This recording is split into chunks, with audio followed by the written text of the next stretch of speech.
말씀은 베드로후서 1장 16절에서부터 21절 말씀까지입니다. 제가 봉독하겠습니다. 우리 주 예수 그리스도의 능력과 강림하심을 너희에게 알게 한 것이 교묘히 만든 이야기를 따른 것이 아니요 우리는 그의 크신 위엄을 친히 본 자라. 지극히 큰 영광 중에 이러한 소리가 그에게 나기를 이는 내 사랑하는 아들이요 내 기뻐하는 자라 하실 때에 그가 하나님 아버지께 존귀와 영광을 받으셨느니라. 이 소리는 우리가 그와 함께 거룩한 산에 있을 때에 하늘로부터 난 것을 들은 것이라. 또 우리에게는 더 확실한 예언이 있어 어두운 데를 비추는 등불과 같으니 날이 새어 샛별이 너희 마음에 떠오르기까지 너희가 이것을 주의하는 것이 옳으니라.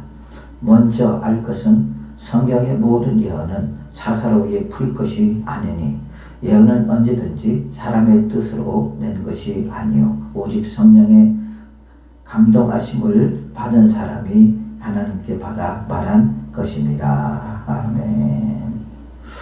오늘 예수님의 재림의 확실성에 대해서 말씀을 통해서 은혜를 나누려고 합니다. 이 말은 무슨 말이냐면 예수님께서 이 땅에 재림하실 것이다 라고 하는 것을 확실하게 베드로가 말씀하고 있다는 것이죠.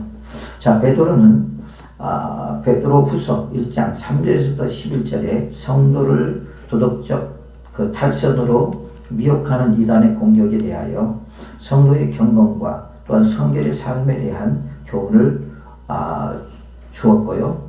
또 베드로는 성도를 교리적 오리로 미혹하는 이단들의 공격에 예수님의 재림은 반드시 있으며 재림에 대한 근거의 확실성을 말하고 있다는 것이죠. 그러니까 이 시대에 예수님의 베드로 재림이 어디가 있느냐, 다시 오는 게 어디가 있느냐, 이제 그러면서 거짓 교사들이나 거짓 선지자들이 그렇게 말을 하고 있었다라는 것입니다. 그래서 그것을 반박하기 위해서 이제 베드로가 이 예수님의 재림에 대해서 확실히 말씀을 하고 있는 것입니다. 자, 베드로후서 1장 16절 보니까 우리 주 예수 그리스도의 긍휼과 강림하심을 너희에게 알게 한 것이 교모히 만든 이야기를 따른 것이 아니요 우리는 그 크신 위엄을 친히 본 자라 그렇게 말하고 있거든요.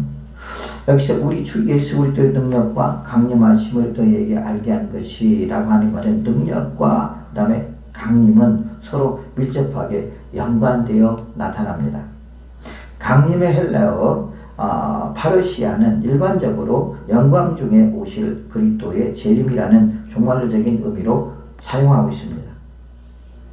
이것이 그리스도의 그 초림을 가리킨다고 주장하나 여기서는 파르시아는 미래에 있을 그리스도의 재림을 분명히 말씀하고 있다는 것이죠. 왜냐하면 베드로는 서신 전체에서 거짓 교사들의 그릇된 가르침으로부터 성도들을 보호하기 위해서 종말론적인 가르침, 즉 영광 중에 오실 그리스도에 대하여 기술하고 있기 때문입니다. 또한 능력의 헬라어 디나미는 파르시아에 연결되어 영광과 같은 의미로 사용되었습니다. 그리스도의 능력은 재림하실 때 온 세상에 완전하게 드러나게 될 거라고 성경에서 몇 차례 말씀하고 있죠. 그의 능력은 재림을 통해서 불법한 자와 그 적대자들을 심판하고 그 나라를 완전히 완성하리라고 주님께서는 분명히 말씀하고 있다는 것이죠. 그래서 예수님이 오셨다고 해서 여기에 있다 저기에 있다 하지 말고 전 세계적으로 주님이 다 임할 것이니까 그 자리에서 주님을 맞이하라고 말하고 있잖아요. 예전에 우리나라에서 그런 일이 있었습니다. 예수님이 재림한다고 막 전 세계적으로 떠들고 결국 불발을 탄이 된 경우도 있었잖아요. 우리는 그런데 현혹되지 말아야 될 줄로 믿습니다. 또 교모히 만든 이야기를 따른 것이 아니요 우리는 그의 크신 위엄을 친히 본 자라. 이것을 누가 보았느냐? 베드로가 보았다라는 것입니다. 베드로는 그 사도들이 전하여 준 종말론적인 교훈이 거짓 교사들이 주장하는 것과 같이 꾸며낸 이야기가 아님을 강하게 지금 말하고 있다는 말이죠.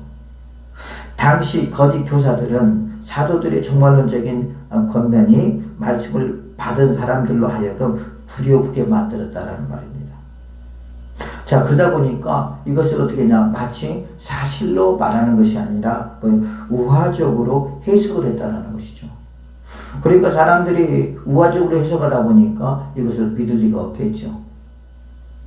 그래서 베드로는 이러한 거짓 교사들의 교훈을 강력하게 반박하면서 그리스도의 부활, 승천, 재림 등 사도들이 전하여 준 교훈들이 꾸며낸 이야기가 아님을 계속 여기서 말하고 있는 거예요. 그래서 우리는 그의 크신 위엄을 친히 본 자라. 여러분 보세요. 본 자처럼 더 확실한 게 어디가 있겠습니까? 그래 안 그래? 그렇지 않겠습니까? 그래서 친히 본에 해당하는 헬라어 에포프타이라고 하는 말은요, 신비 종교들에게서 사용된 전형 용어로서 가장 높은 경지의 신비를 경험하였음을 가리키는 말입니다. 베드로는 거짓 교사들이 즐겨 사용하는 용어와 어휘들을 채택하여 그들의 거짓된 가르침을 계속 반박하면서 그것을 믿지 마라. 그것은 이단이 하는 말이라. 잘못된 사람들이 하는 말이고 거짓된 자들이 하는 말이라고 계속 베드로는 그들이 강조하고 있다는 것이죠. 자, 그러면서 이제 우리가 보면 17절에 지극히 큰 영광 중에서 이러한 소리가 그에게 나기를 이는 내 사랑하는 아들이요 내 기뻐하는 자라 하실 때에 그가 하나님 아버지께 존귀와 영광을 받으셨느니라 라고 말하고 있어요. 이때는 언제냐면 베드로가 예수님과 함께 있을 때에 이런 소리를 들었잖아요. 그가 그에게 나기를 예수님께 났다라는 거죠. 이는 내 사랑하는 아들이요 내 기뻐하는 자라 라고 하는 소리를 예수님도 들었고 누구도 들었다는 말이에요. 베드로도 예수님과 같이 있으면서 들었다라는 말입니다. 지극히 큰 영광은 변화산상 사건의 구름과 연결된 히브리적인 표현으로서요, 하나님의 초월성을 드러내는 표현 방법입니다. 이와 같은 표현은 변화산상의 사건은 물론 구약의 시내산 사건으로도 나타나고 있죠. 그래서 꼭 예수님에게만 나타나는 것이 아니라 모세에게도 시내산에서 하나님의 음성이 들렸잖아요. 그런 사건들이 구약에서도 기록되어 있는 걸 볼 수 있습니다. 이런 내 사랑하는 아들이요 내 기뻐하는 자라는 것은 내 아들은 유대인 주의에 의해서 메시아에 대한 진실로 해석해서 우리가 시편 2편 7절에 보면 잘 나와 있습니다. 시편 2편은 예수님이 이 땅에 오셨을 때 세상의 군왕들이 예수 그리스도를 영접하지 아니하고 그러면 그를 핍박하고 그를 죽이려 하는 사건이 시편 2편에 기록되어 있고요. 그래서 뭐냐면 그 아들에게 뭐하라? 입맞추라고 말하고 있어요. 또한 내 사랑하는에 해당하는 헬라어 아가페토스라고 하는 말은요, 메시아의 칭호로서 구약 성경에 두 가지 해석이 가능하다는 것이죠. 하나는 유일하신 자 혹은 독자라는 해석으로 예수님께서 하나님의 독자이심을 말씀하고 있고요. 또 다른 하나는 선택된 자라는 해석으로서 예수님께서 메시아직을 수행하기 위하여 선택받은 자임을 말씀하고 있다라는 것입니다. 이 말은 곧 예수님은 곧 뭐예요? 하나님으로부터 선택받아서 이 땅에 오신 메시아다. 예수 그리스도라고 하는 것을 분명히 말씀하고 있다라는 거죠. 왜 이게 중요하냐? 이때는 곧 우리가 그들이 복음을 알지 못했을 때거든요. 그러니까 그들이 복음을 들어야 되잖아요.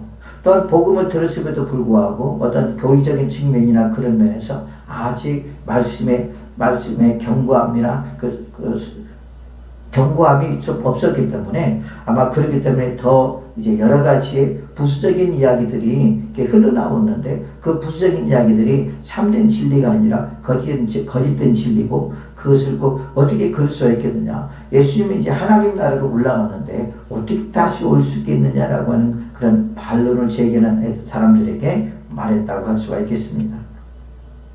내 기뻐하는 자라는 말은 이사야서 40장 1절을 인용하고 있는데요. 메시아 그 직분을 수행하시기 위해서 하나님께서 기쁘게 선택하신 하나님의 아들이라고 하는 것을 말씀하고 있다는 거죠. 그가 하나님 아버지께 존귀와 영광을 받으셨으니 라고 하는 말은 여기서 하나님을 아버지라고 부르고 있는 것은 예수 그리스도의 아들됨을 강조하기 위함이라는 것입니다.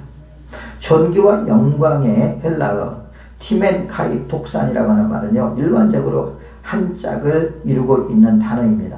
존귀와 영광에 대한 세 가지의 그 뜻이 있는데요. 한 가지는 예수님의 변형된 모습의 영광스러움을 의미한다고 주장하는 것과 또 하늘 음성에 의하여 예수님에게 주신 위엄을 의미한다고 하는 주장, 또한 존귀는 음성을 통해서 예수님에게 주어진 위엄을 의미하며 영광은 가시적인 변형을 가리킨다고 주장하는 것이 있는데, 우리는 이 세 번째 존귀의 음성에 통해서 예수님에게 주신 위엄을 의미하며 영광은 가시적인 변화를 가리킨다고 주장하는 것이죠.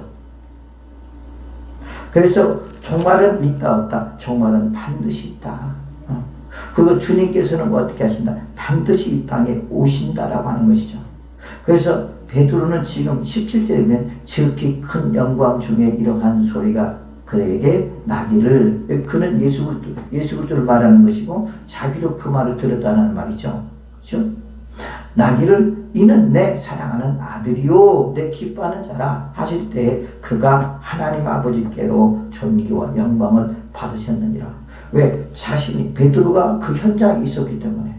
그러니까 자신 있게 누구에게 지금 말하고 있는 거예요? 그들에게 지금 말하고 있는 거란 말이에요. 자, 여러분, 본 사람이 확실해요? 안 본 사람이 확실해요? 본 사람이 확실하죠. 옛날에 보면요, 저 시골 사람들이 보면은 서울에 갔다 온 사람보다 서울을 갔다 오지 않은 사람이 더 말을 잘하는 경우가 있더라고. 근데 보니까 진짜 갔다 온 것처럼 말을 하는데 다 그 말이 무슨 말이냐? 다 다른 사람이 들어서 하는 말이야. 옛날에 서울하면 서울에 동경이 있잖아요. 그래서는 힘들고 어렵게 사니까 어디 가서 서울 가서 살았으면 좋겠다. 그런 생각들을 참 많이 했잖아요. 그래서 우리가 새마을 운동하고 그럴 때는 어떻게 했습니까? 막 청년들이 다 도시 쪽으로 나와서 하다 보니까 시골에는 청년들이 별로 없었고, 지금도 역시 마찬가지잖아요.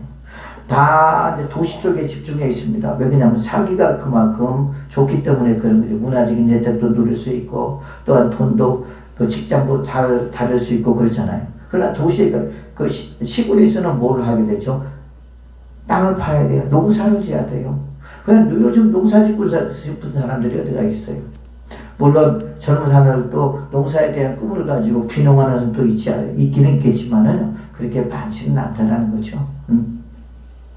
대부분이 다 대도시나 이게 좀 이런 도시 쪽에 모든 공장들이나 회사들이 몰려 있기 때문에 다 그쪽으로 상경하려고 하는 그런 그 우리나라의 그런 경우들도 참 많이 있었잖아요. 그래서 지금은 여러분 다 시골이요, 다 어르신들밖에 없어요. 다 젊은 사람들은 다 밖으로 그 도시로 나왔기 때문에 뭐 없어요, 별로. 18절을 보니까 이 소리는 우리가 그와 함께 거룩한 산에 있을 때에 하늘로부터 난 것을 들은 것이니라. 그러면서 확실하게 내가 들었는데 누가 지금 이런 말을 하느냐 그 말이에요. 그러면서 예수님이 하나님의 아들로 이 땅에 오셨고, 하나님께서 예수님에게 말씀하셨을 때 나도 그 자리에 있었다. 나도 그리고 그 음성을 들었다. 그런데 그 예수님이 메시아가 아니라고, 하나님의 아들이 아니라고, 그건 아니다. 그리고 그 예수님은 반드시 우리 앞에서 뭐하고 있어? 너희들이 본 그대로 내가 다시 오리라, 그렇게 말했잖아요. 내가 보았다. 그러면서 지금 그들에게 말씀하고 있는 것이죠. 자, 그래서 우리가 여기서요, 이제 18절에는 그래서 이 이 소리는 우리가 그와 함께 거룩한 산에 있을 때에 하늘로부터 나는 것을 들은 것이다. 그래서 여기서 거룩한 산이라고 하는 이 지금 산이 확실하게 어떤 산인지를 확실하게 모른다라는 거죠. 어떤 사람은 그 역사적으로 시온산에서 예수님께서 변화하셨다는 근거가 말하기도 하는데 사실 그 근거는 없다라는 거죠. 그래서 오늘날 이 산에 구체적으로 어느 산을 가리키는지 분명치 않으나 대부분 헤르몬산, 우리 헤르몬산 많이 들어보잖아요, 그죠? 다불산 중에 하나로 보고 있다는 것입니다. 그 산이 어느 산인지 간에 베드로가 그 산을 거룩한 산이라고 부른 이유는 하나님께서 친히 그 산에 강림하셨고 그 다음에 예수님의 그 신적 영광이 그 산에 가득했기 때문에 그래서 거룩한 산이라고 베드로는 말하고 있는 것입니다. 자, 그러면 19절에 보면 또 우리에게는 더 확실한 예언이 있어서 때를 비추는 그 등불과 같으니 날이 새어 샛별이 너희 마음에 떠오르기까지 너희가 이것을 주의하는 것이 옳으니라고 말하고 있습니다. 여기서 베드로는 구원의 그 선지자들이 예언한 말씀을 말하고 있는 거예요. 야, 너희들 유대인들 아니냐? 그리고 너희들이 또한 성경을 알고 모세오경을 알고 있지 않느냐? 또한 구약의 성경을 알고 있지 않느냐? 그 속에 메시아가 분명히 기록되어 있지 않느냐? 지금 그 말을 하고 있는 거예요. 그래서 여기서 베드로는 예언은 어둠을 비추는 등불에 비유하고 있고요. 어두운데 빛 대신 예수님을 대적하는 세상을 의미하고 있습니다. 그 예언적 말씀은 등불로서 하나님을 대적하는 세상을 향해 빛을 비추는 역할을 한다고 강조하고 있다는 것이죠. 날이 새어 샛빛이 너희 마음에 오르기까지 너희가 이것을 주의하라라고 하는 이 말은요, 예수님께서 이 땅에 오실 때까지 너희는 이 말씀 붙잡고 흔들리지 말라 라고 하는 그 말씀입니다. 곧 예수님의 재림의 날까지 너희는 흔들지 말고 열심히 믿음으로 싸우고 승리하라. 왜 이단들의 그 말에 유혹을 받으며 왜 예수님의 재림이 없다고 하느냐? 아니야, 예수님의 재림이 있어. 그뿐만이 아니라 예수님이 그분은 누구냐? 하나님의 아들로 이 땅에 오신 예수님이야. 내가 봤어. 내가 들었어. 그렇기 때문에 너희들은 아무 말 하지 말고 내 말 잘 듣고 그리고 어떻게 하라는 말이요? 예수님이 오시는 날까지 믿음을 흔들지 말고 주님이 오시는 날 예수 그리스도를 나의 신랑으로 맞이하고 주님과 함께 하나님의 나라에 올라가라고 하는 베드로의 강력한 당부가 여기서 기록되어 있다는 것이죠. 자, 너희 마음에 해당하는 세 가지의 해석이 있는데요. 그 본절이 그리스도의 재림에 대하여 언급하는 것이 아니라 삶 가운데 일어나는 계몽을 의미한다고 주장하는 사람도 있다는 거죠. 야, 우리 삶 가운데 일어나는 이런 것 여러 가지 일들이야. 또한 본절의 종말론적인 진술이나 말씀을 연구하는 가운데 성령의 역사를 통하여 내면의 변화를 가져오게 되는 것을 의미한다고 주장하는 사람도 있다는 거죠. 또한 세 번째로 그리스도의 실제적인 재림에 대해 그 초래되는 그리스도인들의 변화를 의미한다고 주장하는 사람도 있다는 거죠. 그래서 우리는 이 마지막 세 번째 그리스도의 실제적인 재림에 대해 초래되는 그리스도인들의 변화를 의미한다는 거죠. 자, 예수님도 여러분 그때 하나님의 그 음성을 들을 때 옷이 어떻게 변했다고 그랬죠? 하얗게 변했다고 그랬습니다. 여러분 우리도 마찬가지라는 거죠. 우리도 주님이 오시는 날 우리가 주님이 주신 세마포를 입고 하얀 세마포를 입고 어디로 올라가는 거죠? 주님 나라에 올라가는 것입니다. 그렇죠? 자, 우리가 보면 성경에 보면 세마포라고 하는 말이 나오잖아요. 그게 뭐죠? 예식할 때 입는 옷. 자, 주인이 그 하인들에게 너는 지금 밖에 나가서 사람들을 좀 데려오라. 왜요? 잔치하려고. 알았어요. 그래서 종들을 보냈잖아요. 근데 가보니까 사람들이 별로 없어. 그래서 이 사람 보고 오라고 하니까 또 우리 집에 잔치하니까 와. 그러니까 나 바빠. 나 지금 일하러 가야 돼. 그렇죠? 또 이 사람 보고 오라고 하니까 나 바빠. 그래서 어떻게 합니까? 안 옵니다. 그래서 그 종이 주인에게 옵니다. 뭐라고? 주인이요. 사람들이 다 잔치에 참여하라고 했더니요. 다 일하러 간대요. 그래. 그러면 저녁 때 가라. 그래서 저녁 때 가니까 이제 일이 끝나고 오잖아요. 그러다 보니까 이제 사람들이 그 잔치집에 많이 왔어요. 근데 잔치집에 와서 보니까 그 옷을 입지, 그러니까 잔치 옷을 입지 않은 사람들이 있더라는 것이죠.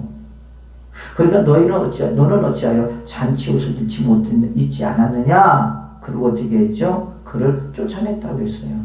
그 사람들은 누구를 가리키는 줄 알아요? 예수 그리스도를 믿지 않는 사람들을 가리키는 거예요.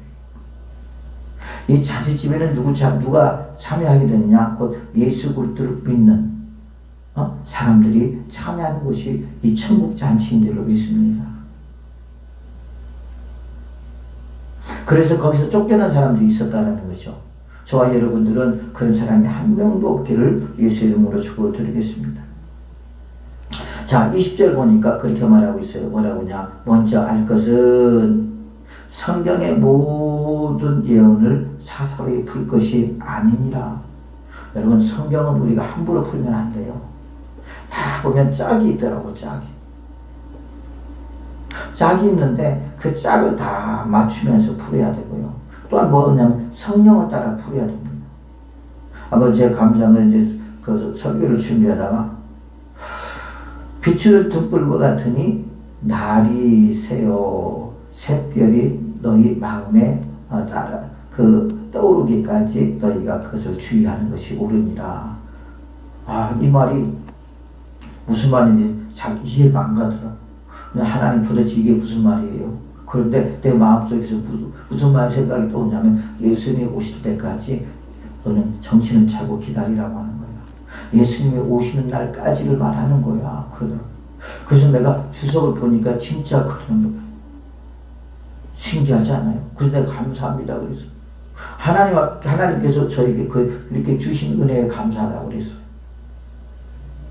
여러분, 그게 있더라고. 우리는 보면은요, 막 특히 요한계시록 같은 데 보면은요, 이단들이 참 요한계시록을 많이 활용을 합니다. 이용을 많이 해서 마치 그것을 왜곡해가지고 마치 그것이 누구인 것처럼, 그 사람들인 것처럼 그들은 그렇게 말을 합니다. 여러분, 요한계시록은 난해한 부분들이 참 많아요. 그래서 저도 솔직히 나도 내가 신령하지 못해서 그런 것도 있겠지만 또 영성이 깊지 못해서 있던 것도 있지만 요한계시록을 다루는 것이 참 두려워요. 그러나 이제까지 요한계시록을 다뤄본 적도 별로 없고 이제 설교한 적도 거의 없어요. 저는 그런 부분에 대해서, 난해한 부분에 대해서. 언젠가는 내가 하고 싶어요. 어느 때 요한처럼 영안의 눈이 확실하게 열렸을 때 과연 이것이 무엇인가? 왜냐하면 이 시대적인 변화가 있잖아요. 보면 뭐 용이 있고 뭐가 있고 그러면 여러분 볼 때는 여러분 용의 나라는 어디죠? 동남아입니다. 특히 어디죠? 중국입니다. 태국도 용의 나라, 용을 많이 상징하나요? 절 같은데 막 용 같은 거 없어요? 있죠. 우리 동남아 쪽에는요, 용 같은 경우가 많이 있는데, 특히 중국이 더 많거든요. 근데 중국이 대국입니다, 지금. 그죠? 그럴 때, 과연 진짜 그게 중국을 말하는 건지, 아니면 또 다른 것을 말하는 건지, 우리는 아직 그것은 모르겠습니다. 그래서 우리는 절대 성경을 사설이 풀면 안 됩니다. 아디아스 에필리세우스라고 하는 말인데요. 이것은 세 가지 해석은 두 가지 의미가 있는데 한 가지는 뭐냐면 성경의 어떠한 예언도 사람이 개인적으로 해석할 문제가 아니다. 또한 성경의 어떠한 예언도 예언자 자신의 해석에 의한 것이 아니다 원한 것을 우리는 역시 말씀하고 있는 거죠. 두 가지 견해 중에 전자가 타당합니다. 성경의 어떠한 예언도 사람이 개인적으로 해석할 문제가 아니다. 우리 성령에 의해서 우리는 해석을 해야 된다. 그래서 보니까 성경은 참 신비로워요. 보면 다 짝이 있어요. 짝이 있고 그러면서 다 이렇게 영적으로 흐르는 말씀들이 있습니다. 우리는 그런 것들을 어떻게 하냐? 그런 걸 잘 영적으로 캐치를 해야 된다는 거죠. 그래서 우리는 성경의 말씀을 이어가야 되고 또한 우리가 성경을 해석하는 그런 사람들이 되어야 될 줄로 믿습니다. 또한 베드로후서 1장 21절 보니까 예언은 언제든지 사람의 뜻으로 낸 것이 아니요 오직 성령의 감동하심을 따라 강요하심을 받은 사람들이 하나님께 받아 말한 것입니다. 이게 중요하다는 거죠. 예언이라고 하는 것은 뭐예요? 앞으로 있을 일에 대해서 사람의 생각으로 말하는 것이 아니라 성령의 감동을 따라 말한 거다. 이것이 곧 뭡니까? 곧 성경에 기록되어 있는 말씀이라는 거죠. 특히 구약에서 말씀하신 말씀들이 다 누구를 향해 있어요? 지금 예수 그리스도를 향해 있단 말이에요. 예수 그리스도가 이 땅에 오신 것을 말하고 있고 그 예수님께서 이 땅에서 오셔서 무슨 일을 할 것을 대략 신약보다도 구약에서 더 자세하게 말하고 있어요. 십자가에 못 박혀 죽을 것도 어디서 시편에서 말하고 있고요. 그죠? 그가 왜 죽어야 되는가도 이사야에서 말하고 있고요. 또한 임마누엘로 오실 것을 어디서 말하고 있어요? 또 예레미야에서 말하고 있고요. 다 말하고 있는 것을 우리가 볼 수 있습니다. 그게 놀랍다라는 거죠. 그러니까 구약에서 사람들이 유대인들도 하나님 앞에 변명할 수 없는 것은 구약에 다 그런 말씀들이 기록되어 있기 때문에 그래서 그들이 변명할 수 없고요. 왜 그들이 그러면 그것을 알지 못하느냐? 그 이유는 뭐냐면 소경을 인도하면 둘이 다 빠른다고 그랬거든요. 그러니까 소경이 소경들을 인도하기 때문에 둘이 다 구덩이로 빠는 거예요. 그런데 구약에서도 드문드문하게 시몬이라고 하는 사람은요, 영안이 열려서 예수님이 오신 것을 봤잖아요.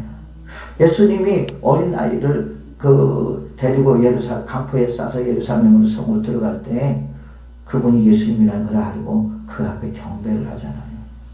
자, 그분은 구원을 받았을까요? 안 받았을까요? 그러고 나서 어떻게 했습니다? 그는 죽습니다. 여러분, 그래서 우리는 성경을 우리가 개인적으로 함부로 해석해서는 안 된다라고 하는 것을 여기서 알 수 있어요. 우리가 성경 그 주석들을 보면은 전혀 다르게 아까도 보니까 세 가지로 이렇게 주장하고 있는데 보면은 전혀 다른 주장들을 하고 있는 경우들이 있잖아요. 그럼 만일에 그 전혀 다른 것들을 주장하고 그것을 채택했을 때 많은 사람들은 어떻게 되겠습니까? 참된 진리를 깨달을 수가 없는 거잖아요. 잘못된 진리를 깨닫게 되고 아까 말한 이건 생활의 계몽을 하기 위해서 그런 거라고 했을 때 그러면 그러는 것보다 그렇게 하지 진짜 이 땅에 오실 예수를 기다리겠냐고요? 아니잖아요. 그래서 하나님께 받아 말한 것이라 라는 베드로의 진술은 성령의 이중적인 그 저작권을 암시하고 있습니다. 즉 원저자이신 성령께서 영감을 통하여 성경 기록자에게 오류가 없는 성경을 기록할 수 있도록 했다라고 하는 것이죠. 구약의 제자들도 역시 자신들의 예언이나 말씀이 자신의 뜻이나 생각에서 비롯된 것이 아니라 하나님께서 나온 것임을 분명히 밝히고 있다라는 말이에요. 그러나 당시의 거짓 교사들은 재림에 대한 구약 성경의 예언이 하나님에게서 나온 것임을 부정했다라고 말하고 있어요. 선지자 자신이 표적이나 꿈, 환상을 통하여 지어낸 신화에 불과하다고 주장했다라는 것이죠. 베드로는 이러한 거짓된 선교사들의 이러한 거짓 교사들의 주장을 논박하기 위해서 본 절에서 구약 성경에 예언한 신적 기원을 강력하게 주장하고 있는 것입니다. 그래서 내가 봤다. 내가 그분이 하나님의 아들신가를 봤고 또 어떻게 했다? 들었다. 그리고 또 거기다 또 한 가지 첨부할 것은 뭐냐? 구약에 있는 많은 선지자들이 많은 사람들이 말하고 있지 않느냐 라고 베드로가 말하고 있는 것입니다. 자, 우리는 여기서 세 가지 교훈을 우리가 받을 수 있습니다. 첫 번째 뭐냐? 예수님의 재림은 반드시 있다라는 사실이에요. 그래서 거짓이 아니라 반드시 예수님은 이 땅에 오십니다.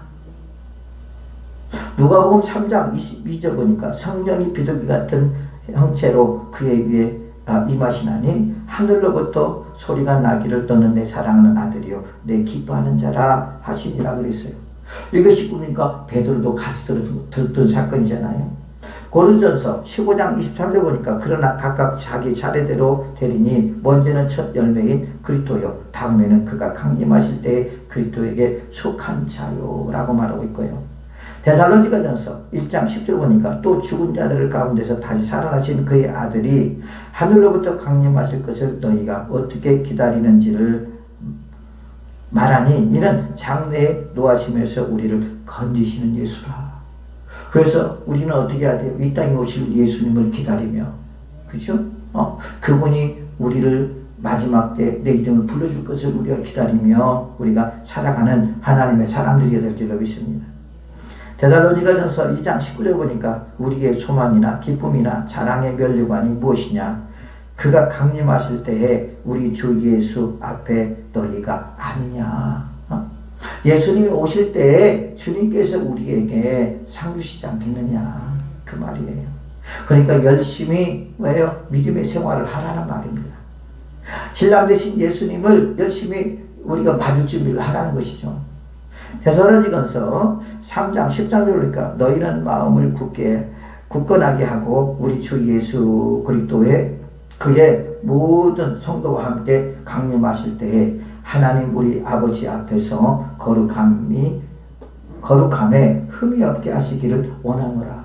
그래서 지금 저와 여러분들은 하나님 예수님이 오시는 그날 우리가 흠이 없기를 원하는 거예요.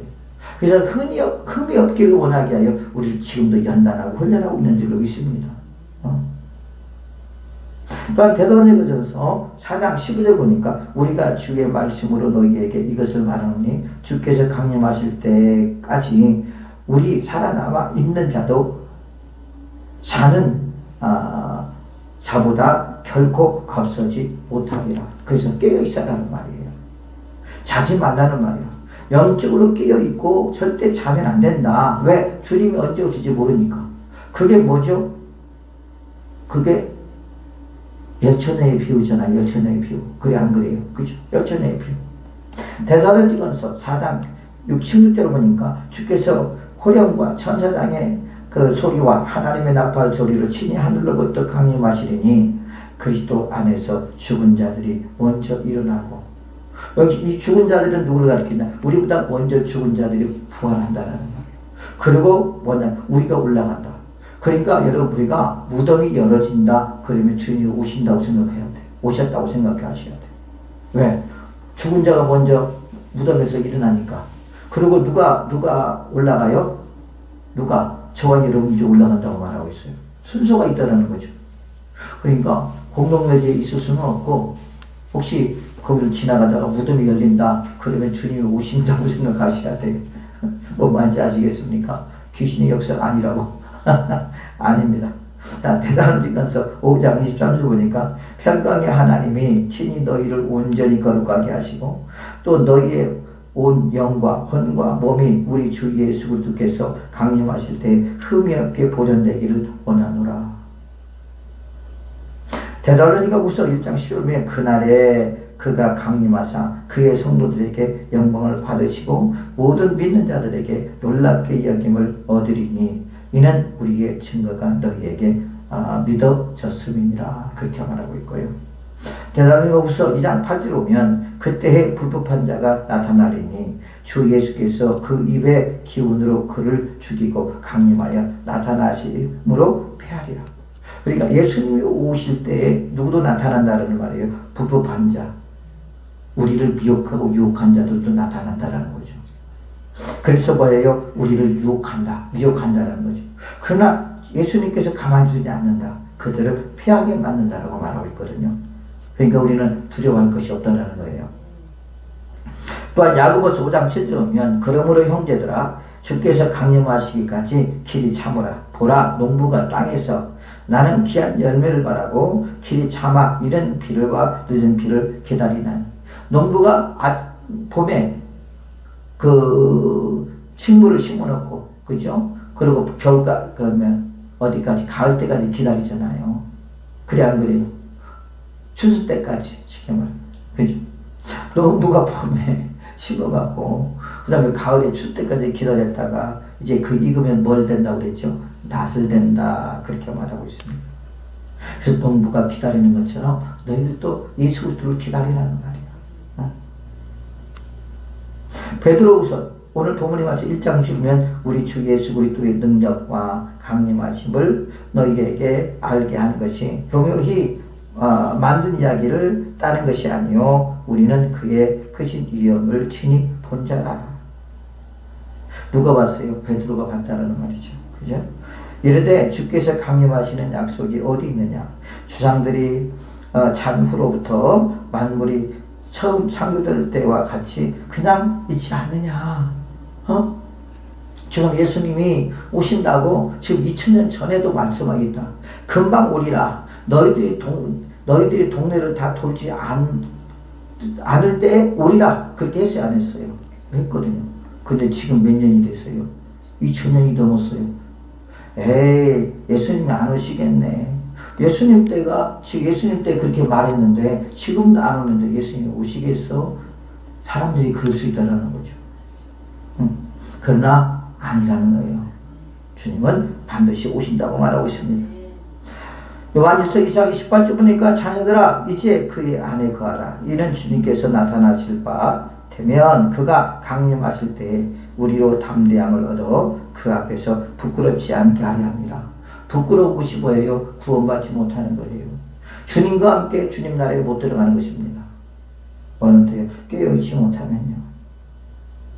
그러나 우리가 부끄럽지 않은 것은 주님이 오시는 날 우리가 그를 깨닫고 그리고 주님과 함께 주님의 날이 올라가는 거라고 우리가 볼 수 있겠습니다. 또한 두 번째는 예언의 말씀으로 말씀하고 있는 것이 사실이다. 그것은 말씀은 그 뭐냐? 말씀은 이건 거짓이 아니다. 말하고 있지 않느냐? 그러면서 이제 그 성경에도 보면 구약에도 보면 그렇게 말하고 있습니다. 그 시편 144편 5절이면 여호와여 주의 하늘을 들이우고 강림하시며 산들에 접촉하사 연기를 내게 하소서. 이 연기는 뭐예요? 하얀 구름을 말하는 것이거든요. 예수님도 그 하나님의 영광이 임할 때 예수님 잘 안 보였잖아요. 그렇죠? 이사야서 11장 2절 보니까 그의 위에 여호와의 영 곧 지혜와 총명의 영이요 의략과 재능의 영이요 지식과 여호와를 경외하는 영이 강림하시니 그렇게 말하고 이것은 이제 어떤 성령의 역사를 또 말하기도 합니다. 이사야 31장 4절 보니까 여호와께서 이같이 내게 이르시되 큰 사자가 젊은 사자가 자기의 먹이를 움키고 으르렁거릴 때에 그것을 치려고 여러 목자를 불러왔다 할지라도 그들의 목소리로 말미암아 놀라지 아니할 것이요 그들의 덮음으로 말미암아 굴복하지 아니할 것이다. 이와 같이 나 여호와가 강림하여 시온산과 그 언덕에서 올 것이라 그렇게 말하고 있어요. 또 이사야서 64장 1절 보니까 원하건대 주는 하늘을 가르고 강림하시고 주 앞에서 산들이 진동하기를. 예수님이 오시는 날 진동한다고 했습니다. 예수님 십자가에 돌아가실 때도 진동했습니다. 그죠? 그래서 죽은 자들이 일어났었잖아요. 예수님이 오실 때도 진동한다는 거죠. 어떻게 진동이 올지는 모르겠어요. 또한 이사야서 64장 3절 보니까 주께서 강림하사 우리가 생각하지 못한 두려운 일을 행하시던 그때에 산들이 주 앞에서 진동하였나이다 그렇게 말하고 있어요. 여러분 구약에서도 보면요 예수님께서 이 땅에 오실 거, 그 다음에 어떤 현상들을 말씀하고 있고 또 어떻게 뭐냐면 그 모세가 시내산에 올라가서 십계명을 받을 때 예수님이 하나님이 강림하셨잖아요. 그렇죠? 그리고 하나님의 음성이 들렸잖아요. 그런 것들, 그런 모든 것들이 이제 예수님께서 이 땅에 오실 것과 동일한 현상이다라고 하는 것을 우리가 알 수가 있습니다. 또한 세 번째는 신랑 되신 예수님이 오실 때까지 우리는 정신을 차리고 성령으로 깨어 기도해야 된다는 거예요. 예수님께서 예수님의 제자들 앞에서, 많은 사람들 앞에서, 보는 앞에서 주님께서 올라갔습니다. 사도행전 1장 10절이면 이르되 갈릴리 사람들아 어찌하여 서서 하늘을 쳐다보느냐. 왜요? 예수님이 올라갈 때 예수님을 쳐다보겠죠. 너희 가운데서 하늘로 올려지신 이 예수는 하늘로 가심을 본 그대로 오시리라 하셨느니라 라고 말하고 있어요. 그대로, 너희들이 본 그대로 내가 다시 온다. 그때 그 기다리고 참고 기다리라 하는 것입니다. 여러분, 예수님의 재림은 있습니다. 그럼 우리는 정신을 차려야 돼요. 열심히 기도를 해야 됩니다. 주님이 오시는 날까지 우리는 어때요? 세마포를 더럽히지 말고 정신을 차리고 깨어 기도하는 하나님의 사람들이 되어야 될 줄로 믿습니다. 10처녀에 비유해서 말했다시 5처녀는 세상에 빠져서 기름 준비를 하지 못했어요. 사실 기름 준비를 하지 못한 것이 아니라 기름 준비를 하기는 했어요. 그러니까 우리가 세 가지로 나눌 수 있어요. 이번에 우리 그 제천에 갈 때 세계 기독교관 갔다고 그랬었잖아요. 갔었거든요. 갔는데 거기서 이제 해설자가 그걸 만든 목사님의 딸이더라고. 그게 딸인데 그 딸이 이제 그렇게 말을 하더라고. 그래서 나도 그랬구나. 그래서 거기서 우리는 세 가지로 말하고 수 있는 한 가지는 기름 준비를 전혀 못한 사람들이 누구냐? 예수 그리스도를 믿지 않은 사람들이에요. 또한 예수 그리스도를 믿는 날지라도 여러분 기름을 적게 준비한 사람들이 누구냐? 그 사람은 그 믿음이 약한 사람들, 또한 믿음을 잃어버린 사람들이고요. 또 한 가지 누구냐? 기름을 많이 준비한 사람은 누구냐면 성령 충만한 자들을 말하는 거예요. 그러면 거기서 말하는 사람들은 누구냐면 기름을 적게 준비한 자들. 기름이 있긴 있어요. 있긴 있는데 뭐예요? 하늘로 올라갈 수 있는 그런 기름이 못 된다. 지금 그럴 만한 믿음이 되지 못한다라는 거죠. 결국 예수님이 오시는 날 어떻게 했습니까? 그는 어디 부흥회 가서 부흥회하고 이제 믿음을 충만하고 성령 충만하게 만들려고 하는데 어떻게 됐습니까? 주님은 벌써 올라가 버렸잖아요. 우리가 여기서 충격을 받아야 돼요, 여러분. 그 두 번째 대상이 누굽니까? 저와 여러분들이고요. 세 번째 대상도 저와 여러분들이에요. 주님 오시는 날 우리가 성령 충만하지 못하고 깨어있지 못하면 우리는 어떻게 해야 돼요? 주의 음성을 들을 수 없고 세상이 날려놨음에도 불구하고 세상에 빠져서 세속에 빠져서 우리는 주님 오신 것도 모르고 우리는 살아갈 수 있다는 걸 잊지 말아야 된다. 데살로니가전서 5장 8절 보니까 우리는 낮에 속하였으니 정신을 차리고 믿음과 사랑에 호심령을 붙이고 구원의 투구, 소망의 투구를 쓰자. 그래서 우리는 투구를 써야 돼요. 마태복음 26장 40을 보니까 시험에 들지 않게 깨어 기도하라. 마음은 원이로 돼 육신이 약하도다. 그렇게 말하고 있어요. 여러분, 우리가 지금 말합니다. 뭐라고 말합니까? 마지막 때가 다 됐다고 말해요. 시험에 들지 말아야 돼요. 떼어셔야 돼요. 흠이 없어야 돼요.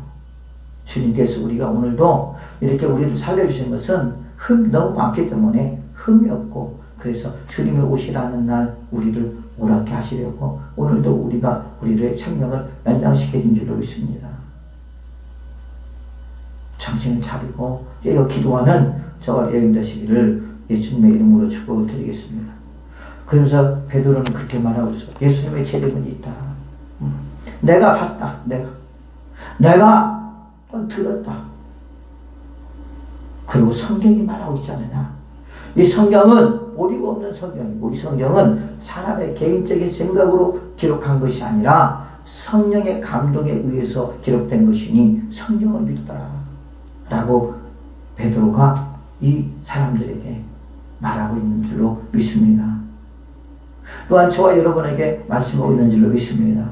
그래서 우리가 마지막 때 깨어서 기도하는 저와 여러분 되시기를 예수님의 이름으로 축복을 드리겠습니다.